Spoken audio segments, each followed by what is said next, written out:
Ah, procrastination, the thief of time, the silent tormentor of those who long for progress yet hesitate to act. Let us sit together and untangle this web of delay. For procrastination is not a curse you must bear, but a habit you can understand and overcome. Let me tell you how a Stoic would approach this enemy.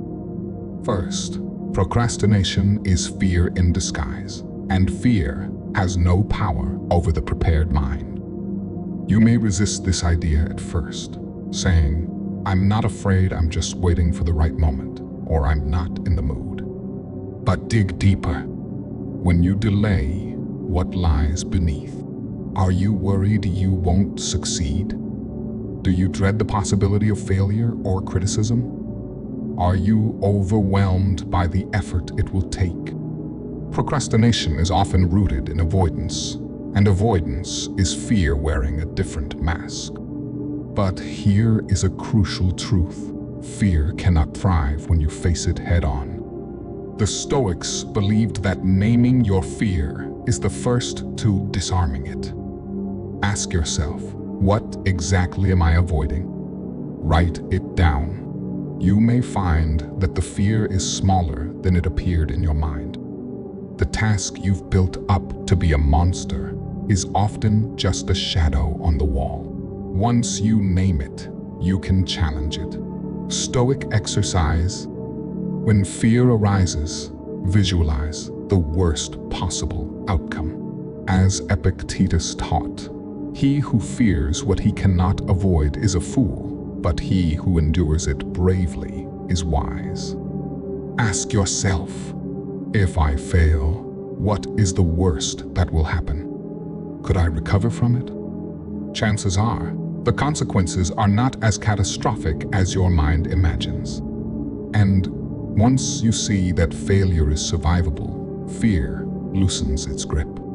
Second, time is your most precious resource. Don't waste what you cannot get back.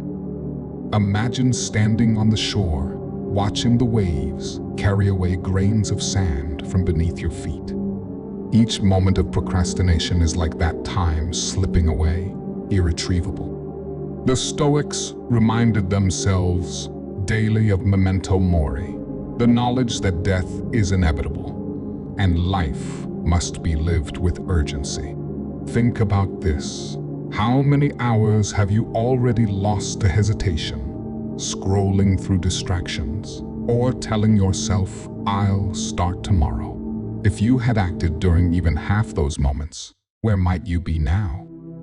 Marcus Aurelius wrote, "You could leave life right now." Let that determine what you do and say and think. It is not meant to frighten you, but to awaken you. Task before you, no matter how unpleasant, is better faced now than regretted later.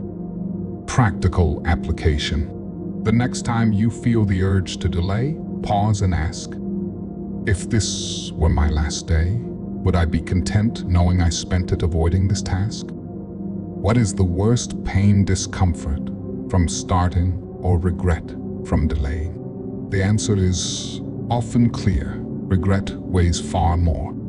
Third, overwhelm is a signal to simplify, not to stop. Let me guess, you're staring at the task and thinking, it's too much. I don't even know where to begin. The mountain feels insurmountable. But what if I told you that you don't need to conquer the entire mountain today? You only need to take one step. The Stoics believed that large goals should be broken down into manageable actions. Seneca wisely said, by delaying, you only increase the distance to the solution. But by breaking it into smaller steps, you make progress inevitable. Why this works? Small steps reduce the psychological weight of the task. Each completed step builds momentum, making the next step easier. Progress, no matter how small, rewires your brain to associate effort with achievement, not dread. Try this. Write down the first 2-minute action you can take right now. Not the whole task, just one small part of it. Set a timer for 10 minutes and work only on that part. When the timer ends, you can stop if you want. More often than not, you won't stop. You'll find yourself continuing because the hardest part was just starting. Fourth, discomfort is not your enemy. It is your training ground. You want to avoid discomfort. I understand it's natural to seek ease and pleasure, but here's the truth the Stoics knew. Growth and comfort rarely coexist. The effort you avoid is the very effort that shapes you. Consider the weightlifter who endures the burn of lifting heavy weights. Without the resistance, their muscles do not grow. The same is true for your mind and willpower. Discomfort is not an obstacle. It is the forge in which strength is made. Epictetus taught, difficulties are the things that show a man who he is. When you avoid the task, you miss the opportunity to become stronger, more disciplined, more resilient. Mindset shift. Instead of saying, I hate this discomfort, say, this is my training ground. Every moment of effort is making me stronger. Turn the discomfort into something you pursue, not something you flee. Fifth, perfection is a delusion. Stop waiting for it. Do you delay because you think it's not the right time, or I need more preparation? This is perfectionism speaking, and perfectionism is the twin of procrastination. Perfectionism convinces you that unless you can do something perfectly, you shouldn't do it at all. But the Stoics knew that perfection is an illusion. Marcus Aurelius reminded himself, don't worry if you don't achieve your ideal. The effort itself yields rewards. The goal is progress, not flawlessness. How to let go of perfectionism. Remind yourself that 80% done imperfectly is better than 0% done perfectly. Give yourself permission to do a rough draft or first pass of the task. You can always improve it later. Take action, knowing that the act of doing will teach you more than endless preparation. Sixth, live in the present moment. The future will unfold naturally. When you procrastinate, your mind is trapped in the future. What if it's too hard? What if I fail? The Stoics believed that the present is the only time you have control over. The past is gone, the future is uncertain, but the present is where action lives. Marcus Aurelius advised, confine yourself to the present. Perform each action as if it were your last. You don't need to finish the entire task. Today you only need to do what can be done now. Ground yourself. Stop thinking about the entire task. Focus on what you can do in the next 10 minutes. Take a breath, feel the present moment, and say, this step is all that matters right now. Last, celebrate progress, no matter how small. Procrastination thrives on the belief that nothing you do is ever good enough.